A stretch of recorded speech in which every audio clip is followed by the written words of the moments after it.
and one of the largest local associations nationwide. We work to preserve the business interests of our members, as well as being the voice of the homeowners out there protecting private property rights. So with that being said, we are going to have an awesome debate here today. We are entertaining candidates from two of the hottest races in San Diego. And of course, that's our congressional 50th district seat and our San Diego mayoral debate. Before I introduce our moderator, I want to give thank yous out to some of our sponsors that are out there. We have our Asian Business Association of San Diego. Give them a big hand. The Building Industry Association, BIA. Circulate San Diego, National Association of Realtors. Our San Diego County Taxpayers Association. San Diego East County Chamber of Commerce. Our San Diego North Economic Development Council, and our Southern California Rental Housing Association. Yeah, we want to thank all our partners. There's some great collaboration that happens with that. With that being said, I want to welcome to the stage the editor and opinion director of San Diego Union Tribune. Right, well-respected President-elect and National Board of Society of Professional Journalists. Got it? Matt Hall.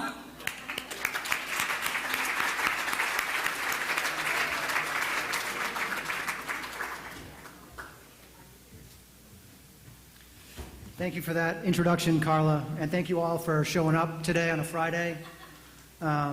It's obviously Friday afternoon. There are many other things we all could be doing. This is one of the most important, and it better be, because y'all are going to get stuck in traffic when you leave. So, I'd like to thank the Greater San Diego Association of Realtors for hosting us today, and quickly call the candidates to the stage to get us started.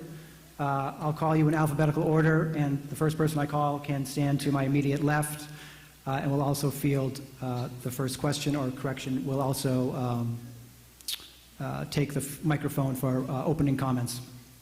And that person is the lone Democrat in the field, Amar Campanajjar.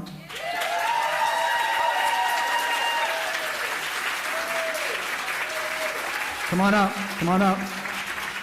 Let's get this started.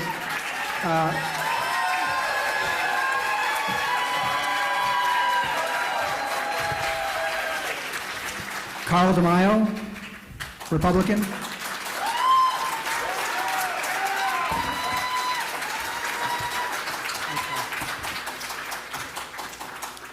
Helen Horvath, no party preference.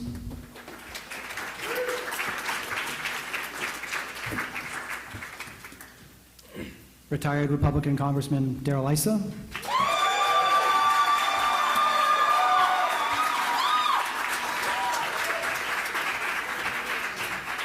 Current California State Senator Brian Jones.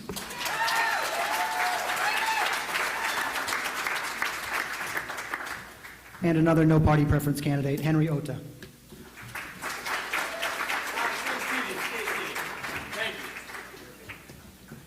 All right, just quickly, the format tonight, every candidate will have 1 minute for opening remarks, 1 minute for our answers, and 30-second rebuttals if mentioned. And at my discretion, I might ask a follow-up question, but all of the questions will be posed to each candidate. We'll end with 1 minute of closing statements. So why don't we start with opening remarks, Amar Campanajjar. Awesome. Well, happy Valentine's Day, everybody. This is not how I envisioned spending it. But for those of you who don't know me, my name is Amar Campanajjar. I ran for Congress in 2018, nearly won, give the 40-year dynasty the best run that they ever had. And now we're seeking to find the next congressman. I was born in East County, raised by a single working class mom. She's actually here, and she's rarely at these events because she's always working. So hi, Mom. She actually works in real estate, by the way, with my Aunt Mimi Rizlowski. Some of you may know her. And, you know, she raised me through her own, through being broken heart. At the age of 15, I had to take a job as a janitor at my local church. I got to go work at the U.S. Department of Labor, the White House, start my own small business, come back to give back to my district. And I'm tired of politicians looking down to people we've looked up to our whole lives, right? Working class people like all of us, small business owners, working people, realtors, who really are putting in an honest day's work, while the well-off and well-connected get the most breaks. So for me, it's about rewarding the middle class, lowering the cost of housing, which we'll talk about today, and making sure that health care is affordable. We'll talk about all of that today, but thank you all for being here and getting civically involved. Thank you so much. Thank you. Good afternoon. It's great to see so many people here. This is an important race. It's who do we trust to go to Washington and fight? Not sell out, not flip-flop, not quit, but who's going to go to Washington and fight for the issues that matter to our residents? More importantly, not just in Washington, who will use the platform of that congressional seat to fight in California for a more affordable and more livable climate in our state? The realtors know more than any others that we have net migration from California because people can no longer afford to live here, they can no longer stomach living here. Whether it's the affordable housing crisis, whether it's the homeless crisis, whether it's the high cost of energy and water, the high taxes, we see people leaving because California was not what it once was. I want to be the voice of opposition. It's time that someone end the supermajority control in California. I can do that as a member of Congress and do my job in Washington. You can do both. It's called leadership. It's not called passing the buck, not my responsibility. With me, you're going to get a fighter on all the issues that matter to you.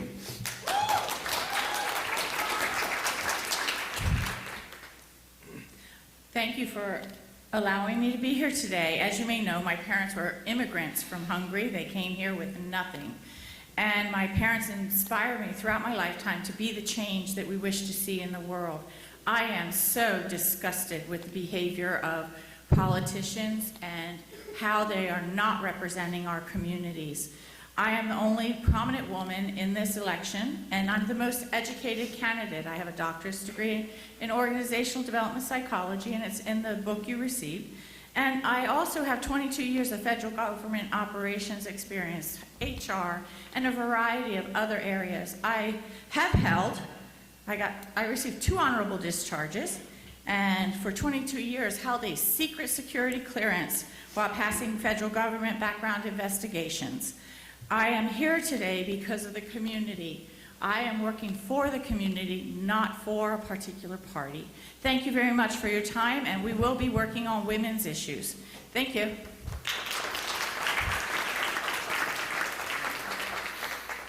I'm Congressman Darrell Issa. Oddly enough, I have 2 honorable discharges too, from the United States Army, both as an enlisted man and as an officer.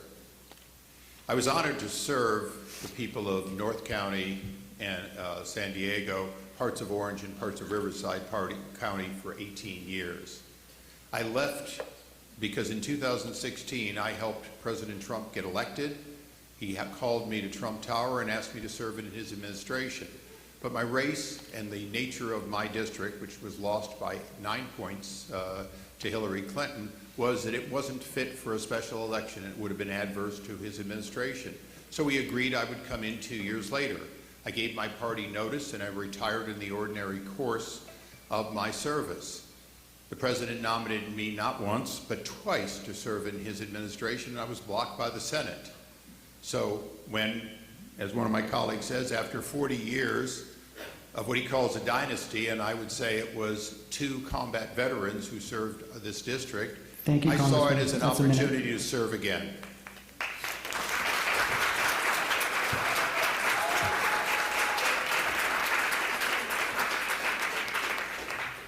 Good afternoon, San Diego Association of Realtors. It's a pleasure to be here with you this afternoon. I'm Senator Brian Jones. But more important than that, for the last 2 or 3 years, I've had the opportunity to be your MC at the New Laws event that I guess happened earlier today. For some reason, I must have done something wrong last year. I didn't get invited back to be the MC this year. Must have something to do with this afternoon.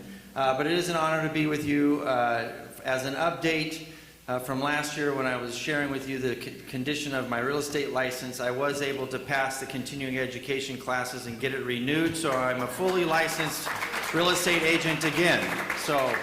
And look forward to participating in the real estate economy hopefully soon. But it is a pleasure to be back. Many of you know me. I currently represent East County and North County in the state Senate. Looking forward to representing those same areas in Southern Riverside in Washington, D.C. as your 50th district congressman, which just so happens my Senate district and the congressional district overlap by over 80%. So I won 180,000 votes last year in the Senate race, and looking forward to having a large portion of those votes again this year. So thank you very much.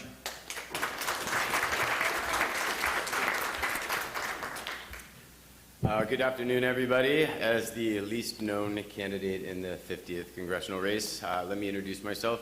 My name is Henry Ota. I am actually a loan officer here in San Diego, California, so many of you may recognize me from crashing one of your open houses. I have one initiative or agenda that I would be looking to pass if elected to Congress, and that is the implementation of a universal civilian service. I will go into more detail as we move along, but essentially the goal of this was in the first 2 years to end homelessness in the United States of America. Point blank, it's simple. This problem is not as big as everybody makes it out to be, and I look forward to discussing those ideas as we move forward. Thank you guys very, very much.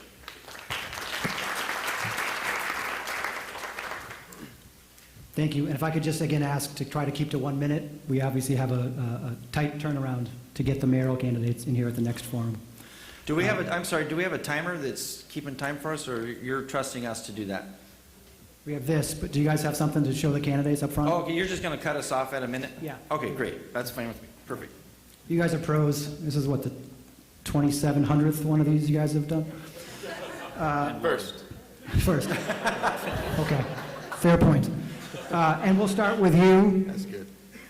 Henry, housing affordability question. What would you do to make housing more affordable for the residents of your district, and be specific? Okay, so the true definition of affordable housing, guys, is 30% of your gross income. And if you look at the average income of the constituents in our district, it's about $50,000. So you're realistically talking about $1,200 a month. Now, we all know you're not going to put a family in a 2-3-bedroom house for $1,200, $1,300 a month in this city.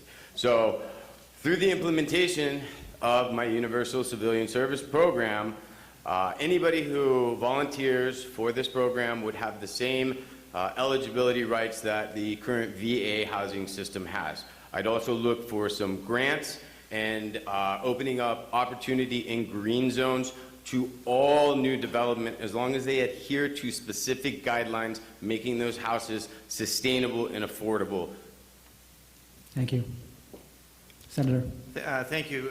This is a really important question, especially for California. As has been mentioned, people are leaving California for less expensive places to live. So at the federal level, the federal government is probably doing a pretty decent job of staying out of the way of housing affordability. The problem is here in California, state regulations, local regulations, fees, taxes, permitting, and of course CEQA, California Environmental Quality Act. And as many of you know that have built homes, developed homes, or been in that process, delaying a project makes the project more expensive. So we've got regional water quality control issues that are happening as well. So currently in Sacramento, I'm working with the authors of SB 50 that just recently failed to make sure we come back with a bill that is applicable across the state, that the local jurisdictions can support, and returns local control to our cities. We're going to do the best job of zoning and promoting Thank you, Senator. development. So we're working on it. Congressman. Well, I think the state senator said it pretty well. The problem in California is in California. But there's no question at all, the federal government has certain areas historically that have been part of the problem. We have a strong tendency to engage, if you will, in rules that don't have funding behind them, and then California takes them further. We also have the question of the consistency of the availability of low-cost funds. And that's an area that I think we in the federal government need to stay on top of making sure that there's an abundance of funds available for those who want to buy homes or make investments in other people's homes. Saying that, though, it is California's challenge, and California must meet the challenge. And today they're not, and I think the state senator is exactly right. We need Sacramento to do their job. Thank you. One of the things I've researched is the Low-Income Housing Commission. There's a lot of fraud in the federal government with regard to housing. People don't want low-income housing in their neighborhoods, but as everyone has said, low income nowadays is about $50,000. And so affordability is another issue. I work with Omar Passins and also David Estrella in the past because I'm promoted by Supervisor Jacobs into a position that gives me that network. And so we want to work collaboratively with all Board of Supervisors staff, county members, and also the realtors to find solutions to these issues.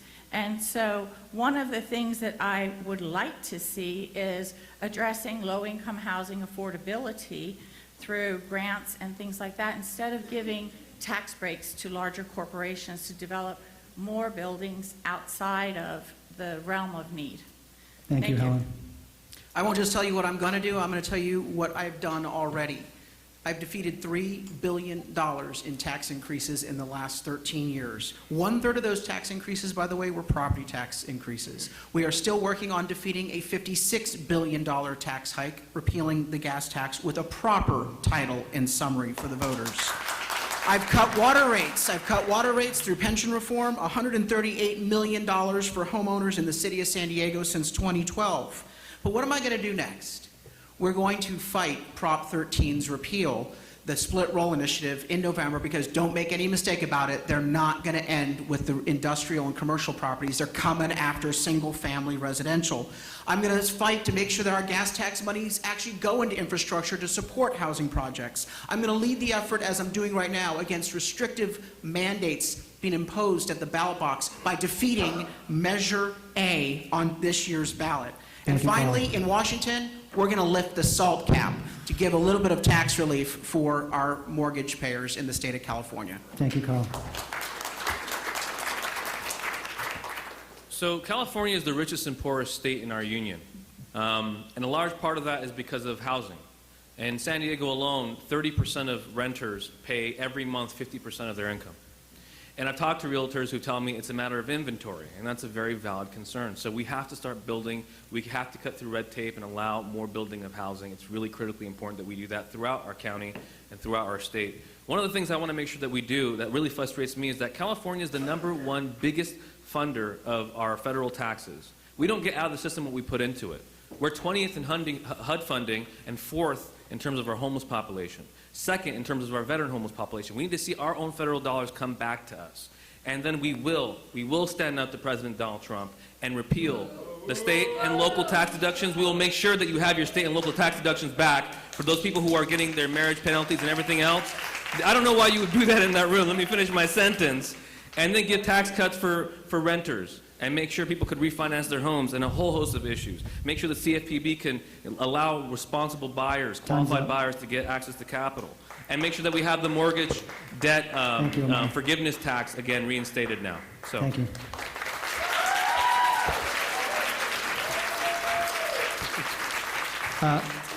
The next question is also about housing. It's come up in this campaign. Should it matter to voters whether congressional leaders live in the district? Tell us yes or no, and please explain why. And you get to go first. Yeah, I think you ought to live in the district you're trying to serve. You should be able to vote in the district you're asking people to vote for you in.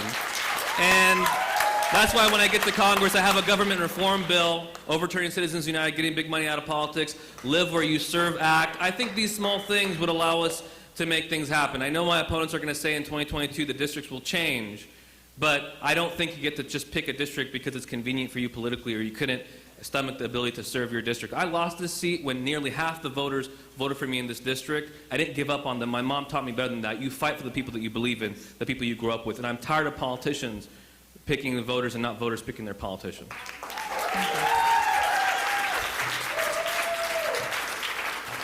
Well, I think every single issue is going to be weighed in this campaign, and the number one issue I think voters are looking for is someone who's going to be genuine on their positions, someone who's going to be dogged in their fight to advance those positions. They are sick and tired of career politicians that sell out.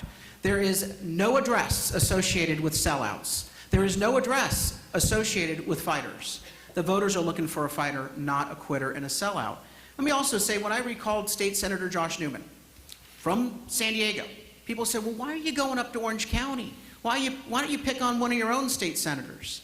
And I said, you know, the politicians don't see the light until they feel the heat, and the only language they understand is when one of them loses their job. He cast the deciding vote on the gas tax and the car tax. He cast the deciding vote on the Sanctuary State Initiative, and he needed to be recalled from office, and we did it. The 5th successful recall of a state official in 104 years. We did it with no help from the institutional career politicians. Thank you, Carl. Including someone on this stage, with the exception of Brian Jones. Thank you for helping us with that, Brian.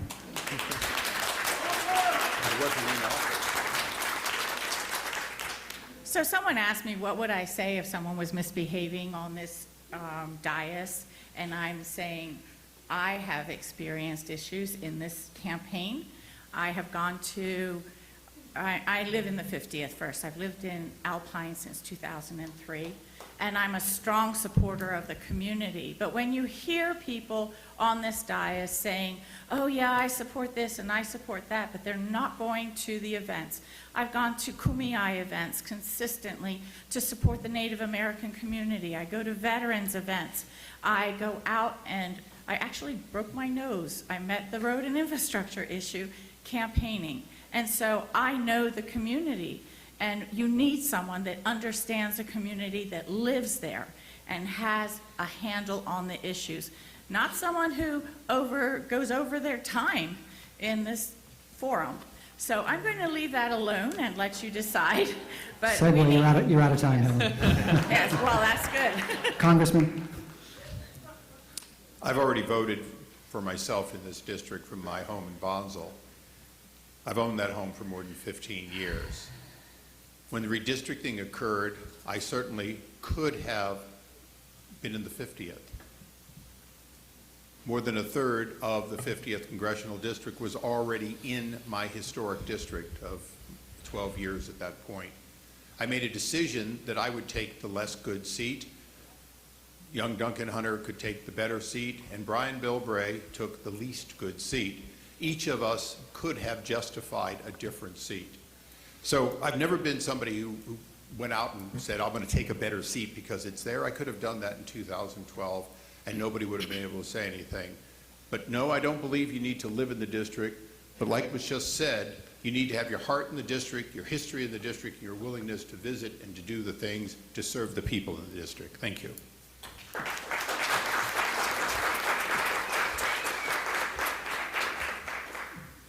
My family moved to Santee in 1978 when I was 10 years old. My dad was a home builder in Colorado, and we came out here on vacation, and at that point in time, California was the Golden State, the land of opportunity, and was growing at rapid rates.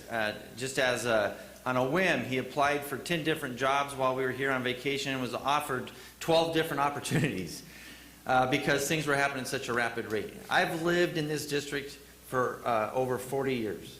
I've represented this district almost 20, if you count my time on the Santee City Council, 6 years in the Assembly, and now a year and a half in the Senate. I know this district. This district knows me. They know the voters knew what they were getting based on my faith-based, family-oriented, freedom, liberty, voting record in Sacramento, and that's the expectations that this district has for Washington, D.C. This is one of the most... Thank you.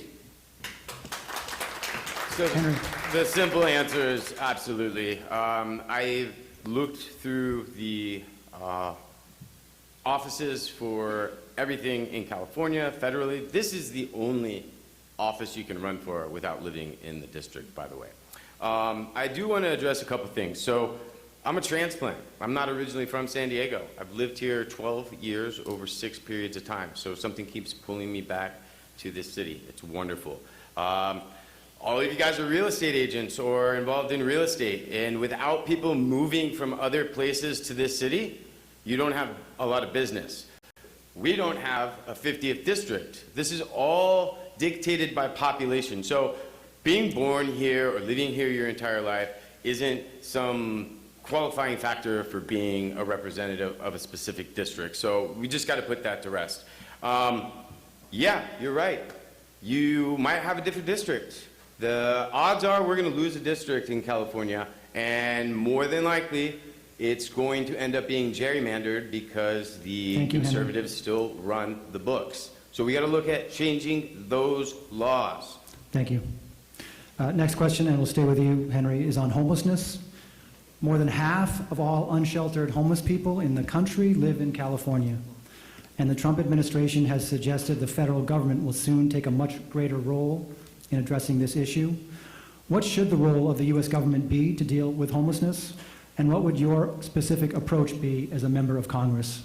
Okay, so the reality is the homeless population, the people living on the streets, is 5 states. It's California, Texas, Washington, New York, and Florida.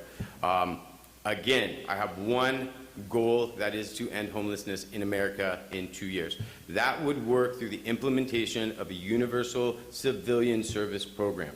Being on the street is not an option. The first step we take is we open up the mental health facilities that were closed down in the late 80s and early 90s. We fully fund and operate those. Anybody who's caught on the street ends up at one of these facilities for a 90-day probationary period where we can do an evaluation and see what kind of cognitive resources they have.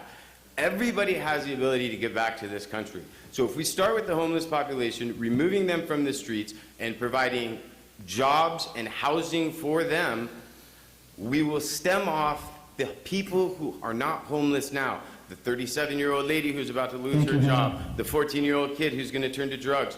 Those people will end up being homeless if we stick with the status quo. We need to take bold changes, guys. Senator. Thank you very much. The federal government's role in the homelessness issue, I think, is very limited. So let's, before I come back to that, let's talk about the failure of Sacramento under the Democratic leadership from the Bay Area. One of the things that the governor and the leaders in the Democratic Party don't understand in California is the easier you make it to be homeless, the more homeless you're going to get.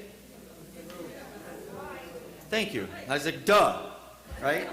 And so that's one of the things I'm, continuously fighting up in Sacramento. Now, my staff currently, even today, is researching a package of bills that will be unrolling hopefully next week, and just a limited number of bills to address some specific challenges with homelessness. But what can the federal government do? To be honest with you, I like Donald Trump's idea of taking the EPA and going after cities like San Francisco that are allowing this environmental crisis and this health crisis to happen under their watch, and have the EPA come in with sanctions and penalties.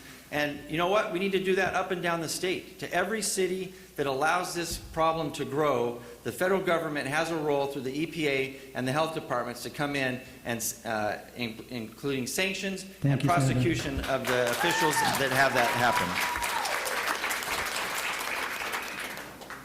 Congressman. Thank you. Well, since President Trump's name was mentioned, President Trump has been engaged in this issue. He has sent Ben Carson out, the secretary, who actually was here yesterday and was working with Interfaith and other organizations. He sent the CEO of, his name is Ralph Gaines, he's Ben Carson's #1 on this issue many, many times. But I think let's just look at it from a standpoint of not what the federal government can do, because the federal government is there to help the cities and the state. But here in San Diego, our mayor has proven that, in fact, he can do a better job than they're doing in Los Angeles and San Francisco by actually trying to cure it, to fix it, and to work with the organizations that are there, both faith-based and non-faith-based.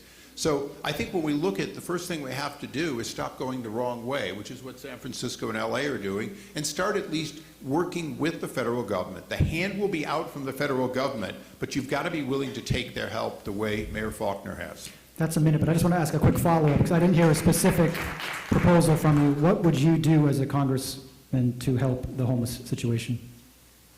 I would continue to make money available to the organizations like Solutions for Change and others that take people and transition them from not able to earn enough to live in a home or not able to understand the rules that will keep you in a home and get them out of that. Now, in some cases, you need to deal with drug addiction. In some cases, you need to be on medication that you're not taking. But in many cases, it is tools of life, living, and earning. And all of that is what the federal government needs to help those organizations do and not drive away any organization just because they're faith-based. Thank you.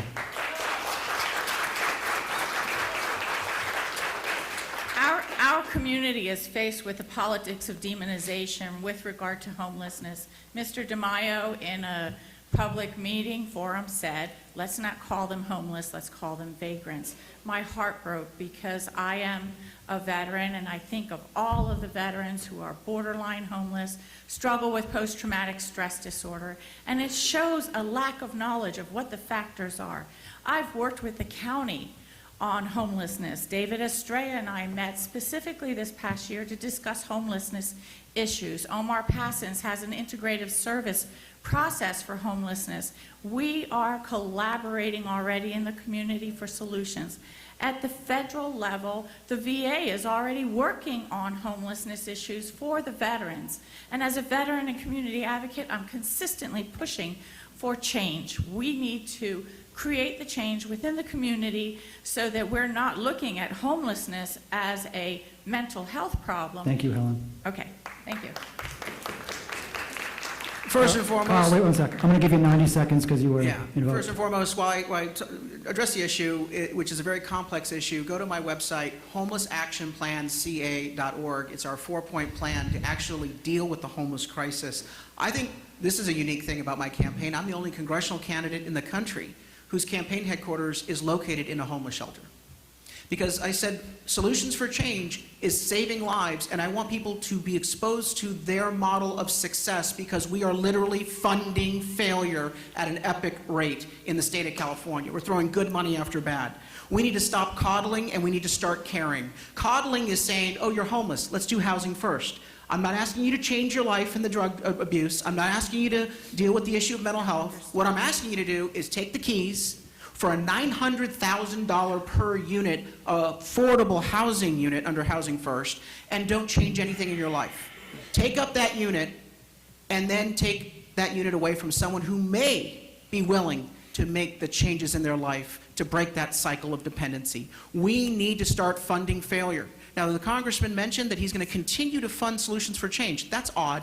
Solutions for Change doesn't get a dime of government money because they don't allow people to continue to use drugs. They require that you stay clean and sober. So does the East County Transitional Living Center. And both Solutions for Change and East County Transitional Living Center have a substantially higher rate of success. I want to fund success, not failure. Go to my plan, homelessactionplanca.org. It begins with law enforcement, and it ends with caring. Pardon me. Amar, Are we allowed a Yeah, rebuttal? I'm going to give you 15 seconds. Very, very quick rebuttal. I was there when Chris Magnuson had to turn that money back in. I was fighting against that, and I've continued to be, both when I was a congressman and still, an advocate to have housing first, not be housing only. So I think the gentleman is right. Solutions for Change turned it back in so they could continue their efforts the way they did, but I was at their side. Thank you. Amar.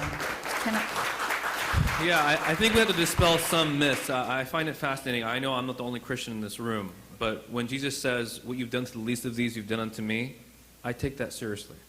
So let's look at our homeless population. We are the second biggest veteran homeless population in the country. So when you see those homeless people, don't think about them as lowlives. They served our country. They give up their sanity for our freedom that we luxuriate under, number one.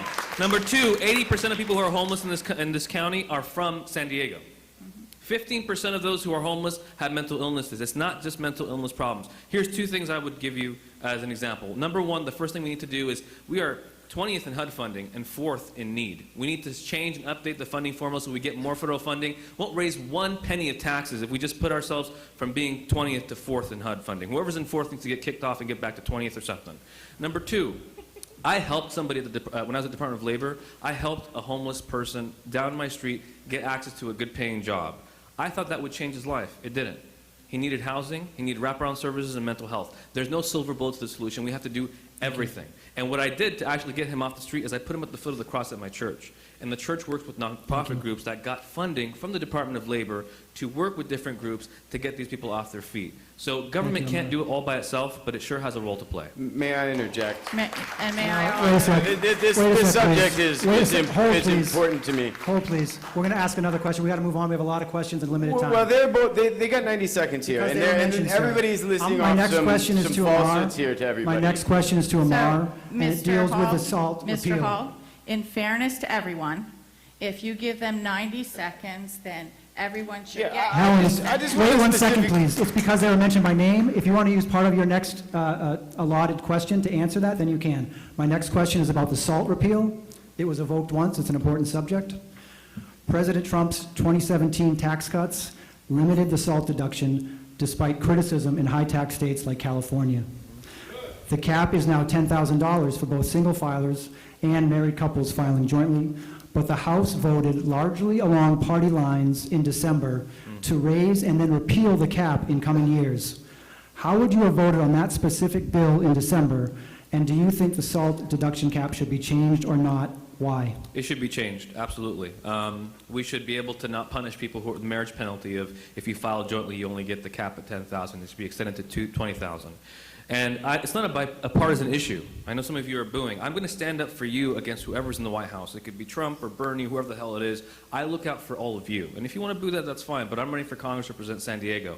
It's not a partisan issue. There's 2 people on the stage who actually were against President Trump's tax plan, me and Congressman Darrell Issa. The one thing I'll give him credit for is that he stood up for California against President Donald Trump. That's the kind of leadership I'll bring, and I won't Can you say that shrug again? that responsibility. You can use an ad later. It's just I a will. fact. Here's the thing. Here's the honest truth. I am not running to kiss up to Donald Trump. I am running to represent all of you. That's the job. That's the job. So I am going to hold whoever's in the White House accountable. We will repeal that exemption or the limits on the SALT tax deductions because it helps people in our district, in our county, in our state. There's no wrong answer on this. It's the right thing to do. Thank you. Carl? The Trump tax cuts have saved annually the average homeowner in the 50th district $2,300 a year. That's real money that they can put back into their family priorities, although Sacramento politicians continue to try to take that money as quickly as they save it. But here's the thing. When the Democrats said, oh, but the SALT cap, let's deal with the SALT cap. You know what my motion would have been? Sure, call the question. Since you're ready to cut taxes, Democrats, hey, Republicans, gather round. You know what the response was? Well, maybe we won't be able to afford it. Then open up the damn budget. By the way, get the budget done on time. No budget, no pay. Take a red pen and pay for the lifting and the elimination of the SALT cap. It's not that difficult. You shouldn't be penalized for and taxed, really. You're being taxed on money you never received. The government already took that money, and then the feds come along and say, well, we're going to tax that as well. And Amar, how about we schedule a little meeting with your buddies in Sacramento? How about we just tell them to cut the damn taxes in California so we never actually hit the SALT cap? Thank you, Carl. So, and by the way, Thank the you, Carl. You're out of president, time. I'm not saying the president supports a lifting of Excuse the me. SALT cap. Helen, your turn. Thank you, and I Well, really he wish you stopped mentioned my doing name, but this, going into other people's time. I support the elimination of the marriage penalty tax. I was married, I'm not anymore, but when we were filing joint returns under the SALT, it is very important, based upon the language of the TCJA, there's a need to have legislative modifications to stop marriage penalties. Marriage is an institution in our country, whether gay, straight, or otherwise. It is an institution. And there are other ways to cover the losses for taxes from the federal government, such as reducing costs of programs. I made a recommendation to save $55 to $110 million on one program for Department of Navy this in 2018, $4 million cost savings on, in FY17 for Army. I am there for you, and I'm running for Congress for you, not for these gentlemen, but for you. I'm in the district, and this includes veterans and other issues, and most of all, we need to look at how we're addressing issues with military sexual assault Thank you, and Helen. family issues. And just Thank you. a quick follow-up. So SALT deduction cap should be changed, yes or no? Yes. Okay, Congressman. Do I get 30 seconds for the fact that he mentioned my name? I thought you said you didn't want it. No, I did. I'm going to give you 15. Okay, great. Number one, you know that I don't support just raising taxes up to you-know-what in California. Me and you actually agreed on something. Let's work on there. it. And number two, if you want to work on it, run for governor, man. Half this room does not understand why you're running for Congress. All your proposals are about California. Go run for... And then Brian Jones in the Senate and help us reduce our taxes in California. And the other half of the room knows exactly what I'm talking about. Congressman, that's a tough act to follow, but it's yours. You know, it's a pretty important question, and I'll take it very, very seriously. You don't easily tell Speaker Paul Ryan that you're not willing to support a bill in its current form, and when he says, well, I won't change it, you say that I won't vote for it. And yes, you can end up being the lone Republican voting no. But when I looked at that specific bill, there were good things in it, lots of good things in it, and I'm glad it passed in that sense. But ultimately, it was an unconstitutional principle. Taxes taken by the state are taken first. And when they're gone, you cannot count that revenue a second time. That principle, not just the dollars, but the principle was critical. And I told my party that they were making a mistake that they would live to regret in the years to come. And we're already looking at how to undo it. So the answer is, of course, I would lift the cap, because the basic principle of taxing people twice is wrong. Thank you. Agreed. Some bipartisanship here. Senator. Thank you. Yeah, when the original tax reform was being passed, I did support it as the former congressman from this district. And one of the most immediate results of that tax reform passing was high tax states, the leadership in the liberal democratic parties in California, Illinois, New Jersey, New York. They immediately had a reaction, realizing that the federal government was no longer going to subsidize their high tax appetite. Now, fortunately, in some of those states, those legislators started to make some changes in their taxation policies. Unfortunately, California has still continued to go the other way. Now, I also recognize that it has disproportionately impacted Californians and California homeowners and earners.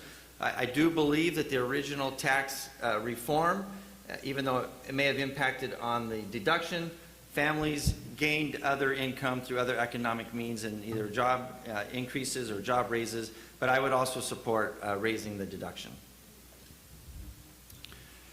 Thank you. Just making sure nobody wanted to interject. All you. So, I'm not a politician, so everything I'm going to say is going to be honest and from the heart. I benefit from the Trump tax plan. My properties are all in LLCs. I'm not married, I don't have any kids, don't plan on it, and I make a pretty good living. So that said, not everybody else is as benefits like I do. So I would be in line for a complete overhaul of the entire tax code in the way that we tax our citizens in the United States. But most importantly, the biggest thing we got to look at is, where do we spend the tax dollars that we send to Sacramento or DC? That is where you have to start looking and do an audit of those numbers in order to understand what it is going to be required from us as citizens to contribute to live in a safe, prosperous, Thank you, Henry. beautiful, clean country. Thank you. And staying with you, moving on to a subject of housing finance reform and a mortgage lending industry question. Fannie Mae and Freddie Mac fell under federal conservatorship in 2008. How should they be reformed? Should these government-sponsored enterprises be regulated like public utilities? And this is no small issue. They collectively hold or guarantee almost 1/2 of all outstanding home mortgage debt. Start down here. Well, that's a tough question to answer in 60 seconds. Look, I am in support of allowing them to go back to private capital, allowing them to have some freedoms. They've been holding a lot of funds tightly, but people have to understand that it's the secondary market and the Federal Reserve that is really controlling how those funds are distributed. Look, they've been trading between $1.70 and $3 for the last 10 years. Again, it's a loaded question. There's a lot more in the weeds. If you want to get wonky, we can sit down and have a 30-minute conversation about this, but to answer that question in 60 seconds is disingenuous. You did it in 40. Nice job. Senator, your turn. Well, I think it goes back to one of the #1 rules of economics. As soon as the government involves itself in an economic transaction, it falls apart. Healthcare, higher education in the United States, and debt, college debt for students.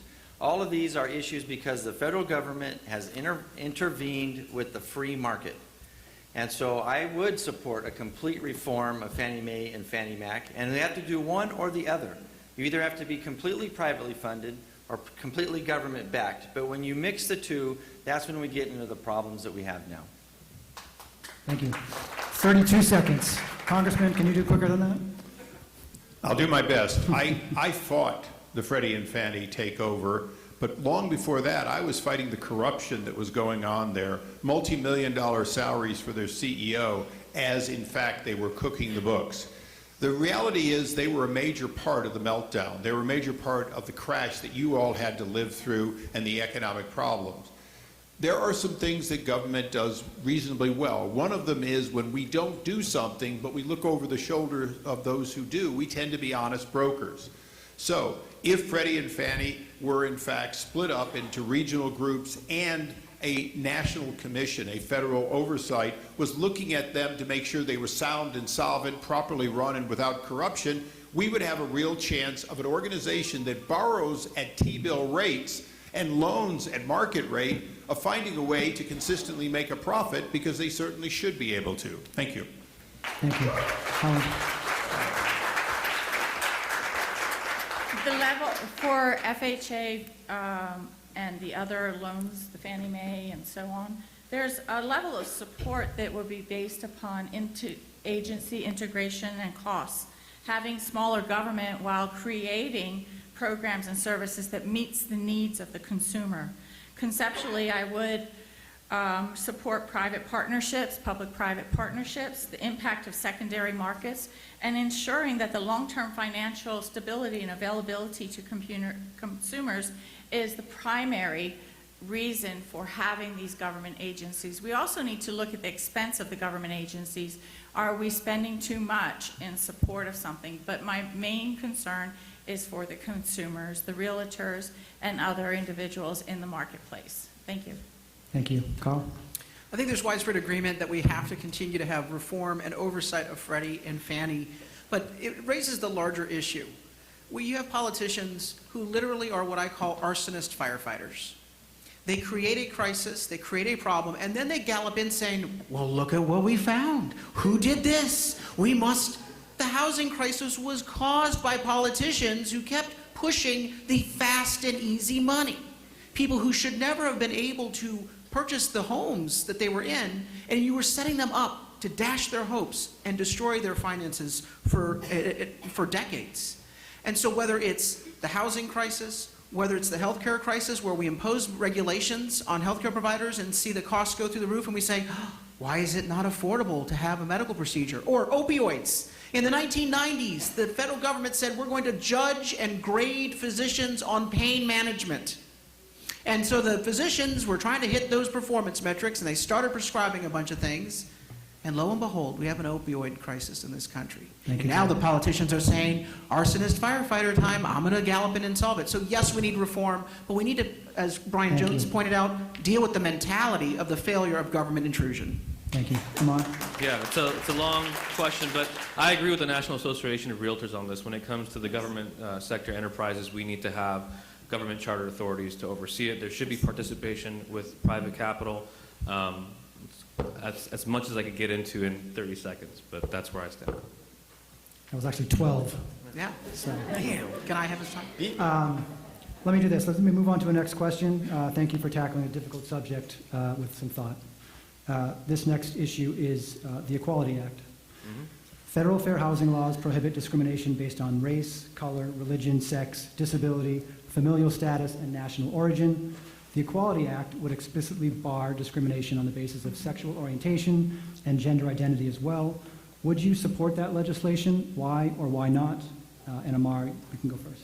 Yeah, absolutely. My question is, would my opponents here support it? Absolutely. I think you should not be discriminated on housing or anything else. I'm Christian. I don't want someone to deny me because I say Merry Christmas to them or something like that. So it should be absolutely, there should be no discrimination based on your sexual orientation, your religious beliefs, or anything like that. And we should not discriminate from people based on their sexual orientation, not gender orientation, based on for housing or anything else like that. So. Congressman? Do you want to take 15 seconds to reply to that? I'm not sure what that was. Yeah. Okay. He knows what I was talking about. Carl? Well, look, it's called the golden rule. Treat others as you'd like to be treated yourself. And all too often in the partisan divide of politics, we forget the golden rule. And there's a whole lot more agreement when we start with that as our fundamental foundation.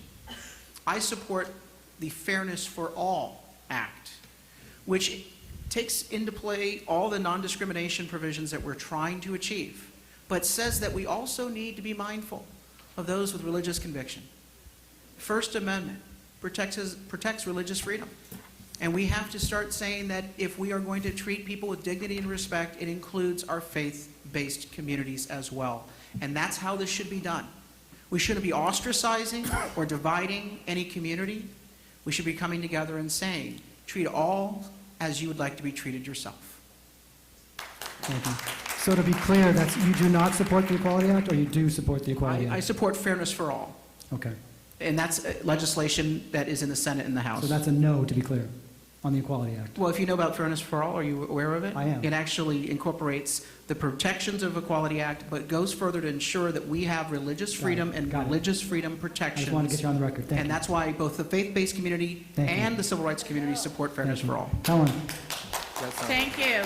First off, in the East County Magazine, I wrote an article about the Equal Rights Amendment, and I hope that you will go to that article and read about equal rights for women and men. I've been promoting equal rights for all. And one of the problems that I've been reading lately is House Bill 5, where Senator Jones is not supporting equal rights, and that hurts my heart because I'm a Christian and I believe that all people should be afforded the same opportunities across the board, regardless of religion, sexual orientation, and all the other reasons. And it's not an issue of bathrooms. It's an issue of equal rights for everyone in housing and every other thing that is covered under HB 5. And I hope that you will support that measure and support me. Thank you very much. Congressman? I fought the Obama administration when, after they passed the Affordable Care Act, with all kinds of claims that they were not going to use it as a leverage against faith-based organizations, specifically churches, they did just the opposite. And it was an outright attack in which I held a hearing as chairman that included high-ranking members of the clergy. And in fact, the Democrats screamed bloody murder because they said it was wrong not to make sure that we understood that their issue was more important than the religious freedoms that our country was formed on. So the answer is, no, I'm not going to support some approach that is not a constitutional change and very clearly could then become a leverage, like Obamacare, to have an attack on faith-based organizations. Thank you. Senator? I'm going to pass on responding to the HB 5 comment, and if I can just explain real quick, we have 2,000 bills this year. We have Senate bills, which are SBs, and Assembly bills, which are ABs. So I'm not sure what the HB is, but I'm willing to have an off-dais dialogue. How about the concept? Regarding that. Want to weigh in on the concept? Well, yeah, on the specific question, I will answer. So on the Equality Act, my understanding is it's not in its final form. It's being debated.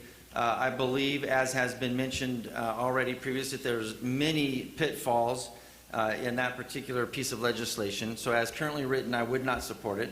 But I think this audience knows, and the voters in the 50th Congressional District know, my history as an ardent defender of the First Amendment for all people, an ardent defender of the Second Amendment for all people, and I will continue that track record in Washington, D.C. to make sure that the U.S. Constitution works for all Americans and all residents in the United States that are here legally. That's why the U.S. Constitution was set up. That's why it's the greatest document ever written by man, and I will defend it till my death.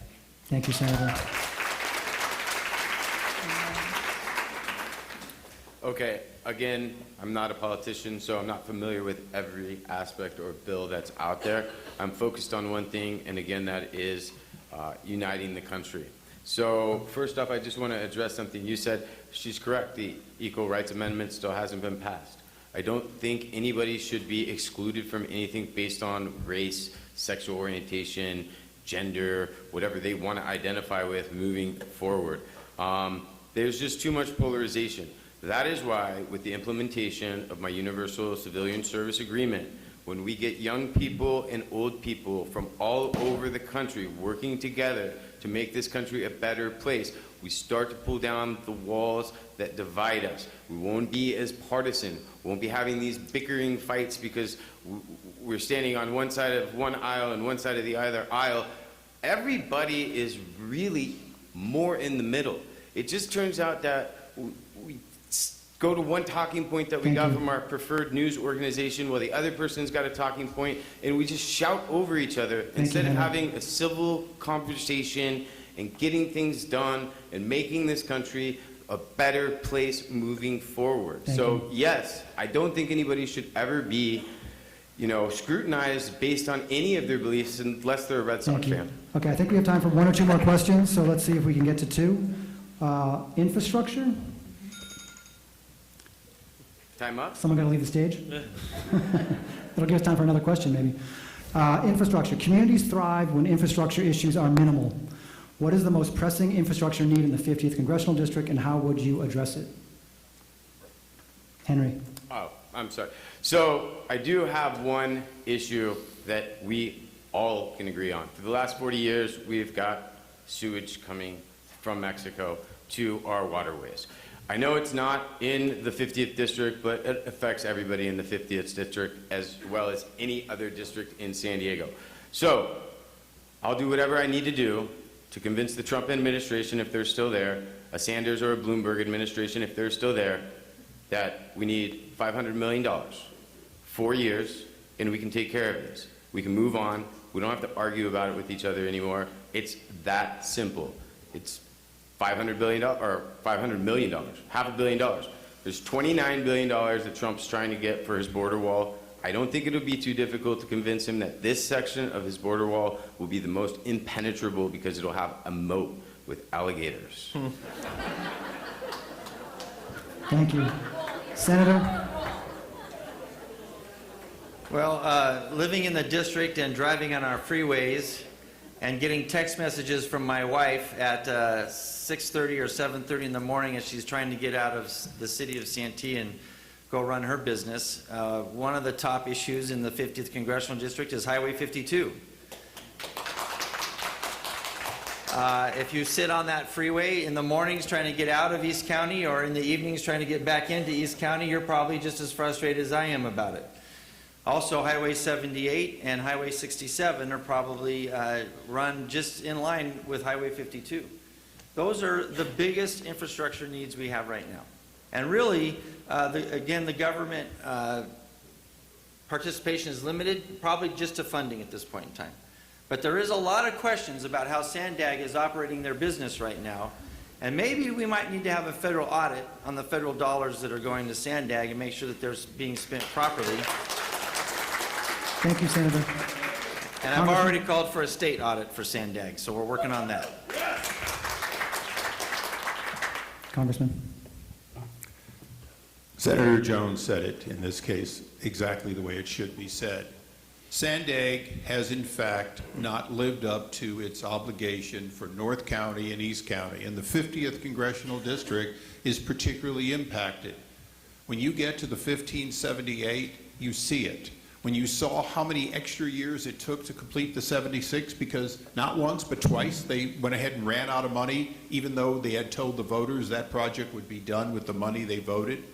You know, voters have been voting extra taxes on themselves and then being betrayed by the very programs they're promised not getting done. So for people living in East County, North County agrees with you. For people living in North County, trust me, East County feels the same pain. Thank you. Prior to, is my mic working? Okay, prior to breaking my nose, can you hear me? Yes. Okay, sorry. Prior to breaking my nose in October 11th, the mayor of San Marcos said to me, Helen, please make sure that the roads, bridges, and infrastructure for that is taken care of. And she gave me a good education on Sandag. And I'm in agreement with the fact that we need to go through and check where the government grants are coming from, because the federal government gives grants filtered down through the states to the local agencies such as Sandag to fix the roads and the infrastructure. But it's also more than that. Make sure we have the right people in place in Sandag and in other agencies that are monitoring this. Kristen Gaspar and I know each other personally from the work I do for the Board of Supervisors, and she is consistently harping on Sandag. And we don't need $93 million of bike paths in East County or North Thank you, County Helen. rural. Thank you very much. Thank you. Carl. Matt, I think you asked the wrong question, because the answer to your question is roads. The question should have been, how will you, as the next congressperson in the 50th district, deal with the roads crisis that we have in that district and throughout our region? Talk is cheap. Action is everything. You will hear politicians for 20 years say, oh, we got to fill the potholes, and we got to fix the roads, and what we need from you is we need more of your money to do it. Baloney. You've been taking our gas tax money, you've been not putting it in the roads, you've been putting it into your own pet projects, and it needs to end. That was the fuel behind our gas tax repeal rebellion, and we will not stop until we get that done. But I'm not going to just stop there. In the past year, we have worked with Jim Desmond and Kristen Gaspar and a coalition of local elected officials to stop Sandag from stealing our Transnet money. And that coalition has held together because we were able to hold the politicians' feet to the fire. We were filing a ballot measure in April. We released the text and the concepts of it that would basically tell Sandag not another penny from Transnet until you get the roads done. And finally, federal gas tax, 100% of federal gas tax ought to go to road projects with criminal audits associated with the expenditures. Thank you. Amar? Yeah, so I live on a dirt road in Hamul, and my stepfather's lived there for time immemorial. He probably won't like that, but he's old. And he's told me the promise of infrastructure reform has been a dirt road since Reagan, Bush, Obama, everybody, and it's still a damn dirt road. And people don't trust government because a dirt road might not be your dirt road, it might be healthcare or something else. But politicians lie, and we need to hold them accountable. So here's what I want you guys to understand. It's not a joke.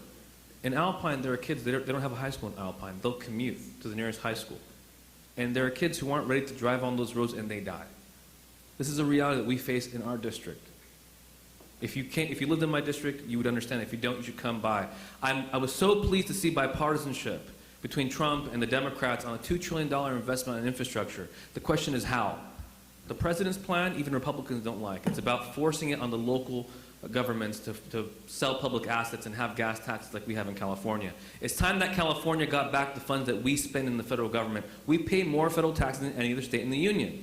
We're done being double taxed on services that we should have gotten the first time from the federal government. Thank you. So hopefully if I'm in Congress, we will render the gas tax obsolete in California and have a federal infrastructure bill that we could lead in a bipartisan fashion. Thank you. I'm going to try for one last question and then give you your closing statements. This one's on jobs and the economy. There's a big opportunity to push for more economic diversification in the district, starting with a stronger tech presence along Interstate 15. How would you specifically boost jobs in the district, and which industries do you think have the greatest potential in the district?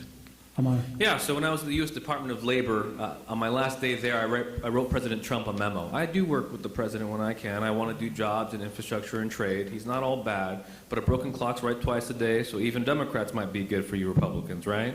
I might be one of those people, so give me a shot. I told the president there's a program that sounds like his TV show. It's called Apprenticeship. Why don't you do what you always do? Take something that already exists and put your name on it and make it great again. Invest in apprenticeship programs, vocational training to help build these houses that you're going to be selling to your clients. That's what we can do. It's an alternative to college. It's college without the debt. The average apprentice makes $70,000 a year. The average person in my district makes less than $30,000 a year. So if you want to fix the housing crisis and the affordability problem, give people $70,000 a year. Earn while they learn. All of a sudden, they could afford the market price of housing, healthcare, and education.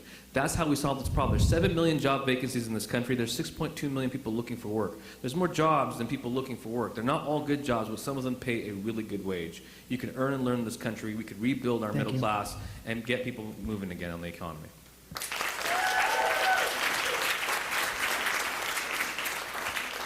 If you want to have a prosperous economy, you need to do two things. You got to cut the cost of living for our workers. You got to cut the cost of operating for our businesses. You cut the cost of living for our workers, they can enjoy life better, and it's more affordable to run a business in California. AB 5, for example, will destroy the cost of workers in the state and lead to less opportunities for working families. The cost of operating in this state, if we make the taxes, the regulations, the mandates, the environment restrictive, no one is going to invest in expanding the job base out here. So the most important thing we can do is to be single-minded on the cost crisis in our state. This is the most expensive place to live on the planet, and yet we have so many blessings in our state. We've done this to ourselves. Imagine what California can be with our beautiful environment, with our wonderful educated workforce, if we just got the hell out of the way. Thanks, It's the Carl. politicians that are keeping us down. That needs to change. Thank you.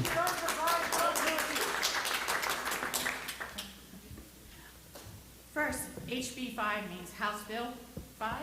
Everyone should know what HB is as far as candidates. But I want to talk to you about something really important. The child care in our community is an expense that is hurting our community. Women and families are paying $250, $300 a week for an infant. We are supporting an effort by Navy to bring child care into the civilian community, and that is really important. It's a public-private partnership. We're working to bring jobs in through immigration by changing immigration standards to have those hard-to-fill jobs come in through immigration, through proper methods of immigration. And there are a huge number of unqualified labor positions that need to be filled, and we're having a shortage in the federal government, in the economy on those positions. Thank you, So, Helen. Thank you. Congressman? Well, I think each of the people that have spoken so far have been accurate in the sense of described the problem. The problem is the state with the best product for technology, for advancement, for our defense, for generations, simply has let the product tarnish. There's a reason that this state grew and had a new congressman every 10 years for its entire history until 10 years ago. And then it didn't get a new one, and now it's going to get one less. We have stopped being the product we should be. The advantage we have as a state is if you just stop being stupid in policies and in fact address the reasonable cost versus benefit, we can change that. Our schools, unfortunately, rate in the 49 and 50, not in spending, but in accomplishment. We need to, in fact, quite frankly, polish up the product, and then, in fact, we will succeed. Infrastructure is Thank part you, of it, Congressman. but very clearly, education is part of it. Thank you.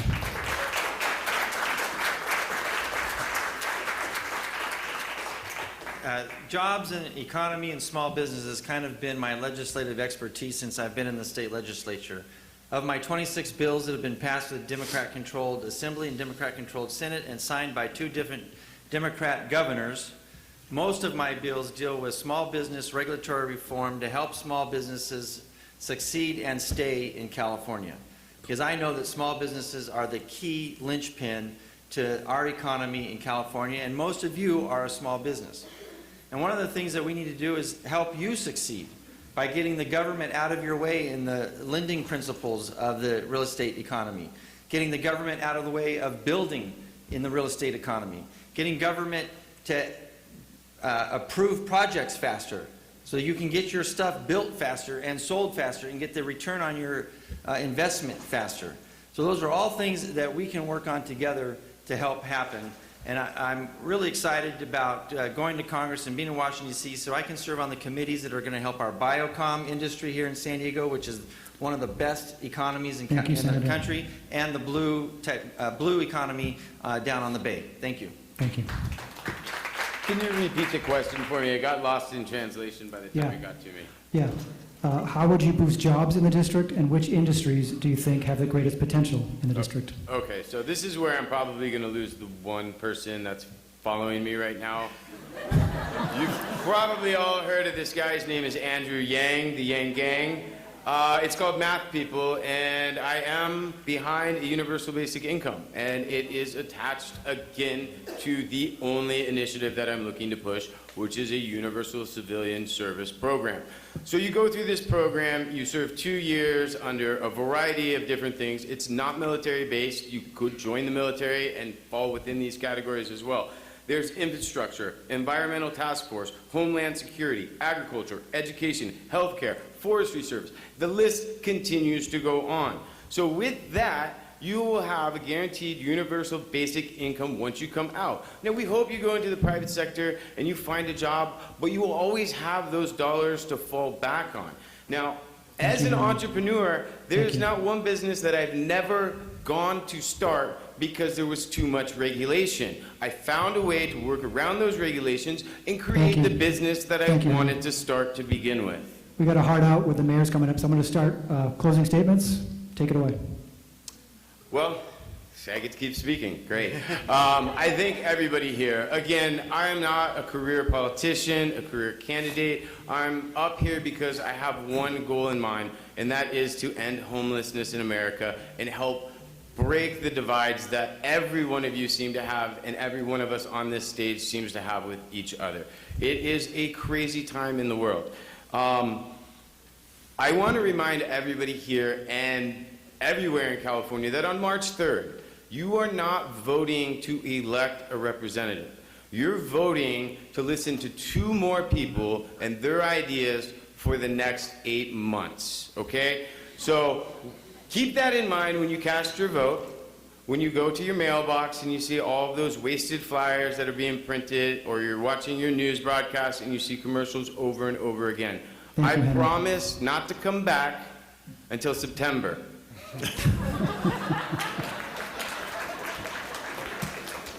Senator. Well, I got 2 things to give props to Henry for. First thing I wanted to give props to Henry was on the tax reform question. He's right. The entire tax code, IRS code, everything needs to be reformed and redone and reestablished. So, and then I'll give him props on that last statement about who do you want to listen to for the next 8 months? I want to congratulate Carla on being the new president here at SDAR. I'm excited about working with SDAR. She comes on the heels of some very great people that have done a good job, and I know she's going to show them all up and do even far better than her predecessors as far as being president and do a great job. Your board of directors here work very hard every day to make sure that you have the best opportunity to build your business in San Diego, and you have my commitment to continue working with them. Your association is probably one of the ones I work the closest with, and you are a pillar of stability in the state of California, that when all the other associations are falling apart, and I don't mean just realtor associations, all other kinds of associations are advocating for things that are harmful to our economy, you guys fight the good fight. So thank you very much. Thank you.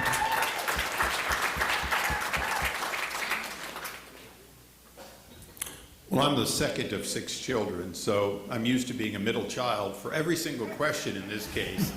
And for the closing, it'll be no different. I brought a prop here tonight to close with. This is the pen that President Trump gave me several, but in this particular case, he signed for me to serve in his administration not once, but twice. It caused me to leave Congress, and I'm sad that the Senate did what the Senate's been doing, which is obstructing so many of the president's nominees. But I'm not going to let that get me down. When this became a clear opportunity to do the right thing for the president, for our country, and for the district I love so much, and when I say the district, I mean San Diego and Riverside County. So it's an honor to be considered to return. I believe with my 18 years of experience and seniority, since I go right to the top of key committees, and people like Jim Jordan and Mark Meadows and others have not only endorsed me, but I will be working with those individuals. Thank you, Congressman. And the president. I hope that I'll have your vote. Thank you. Thank you.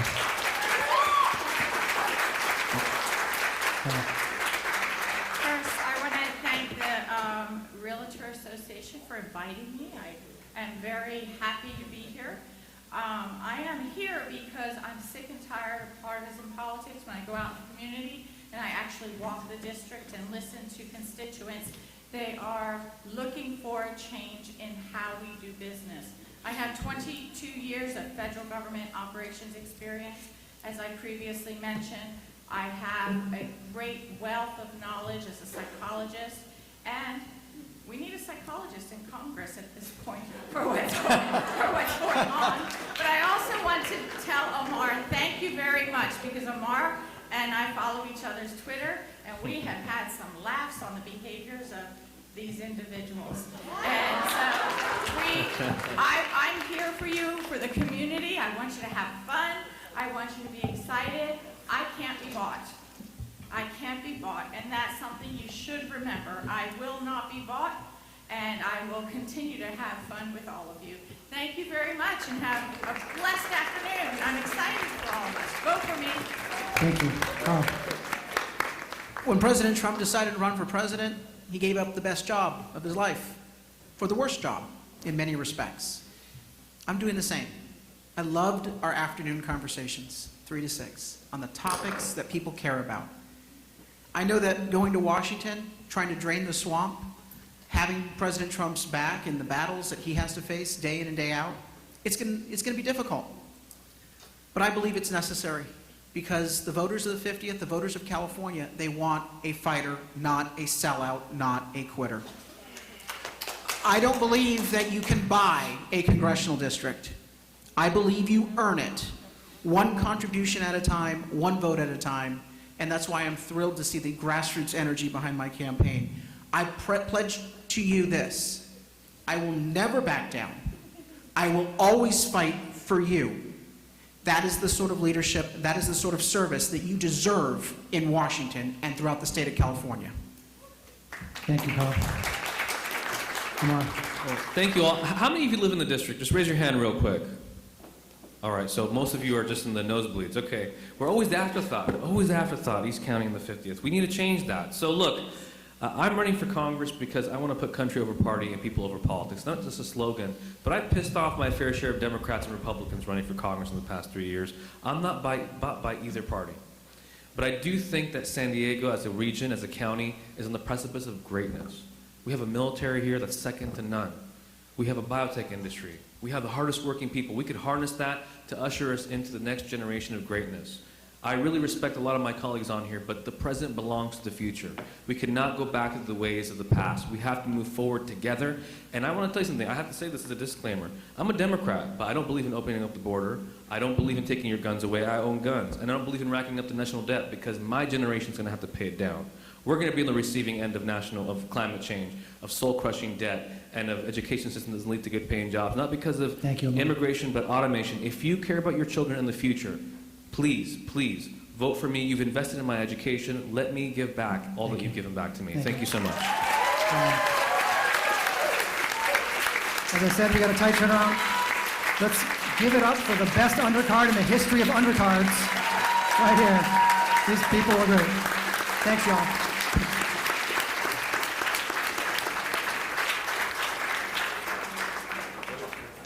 sit tight and we'll start the mayor's debate in just a handful of minutes.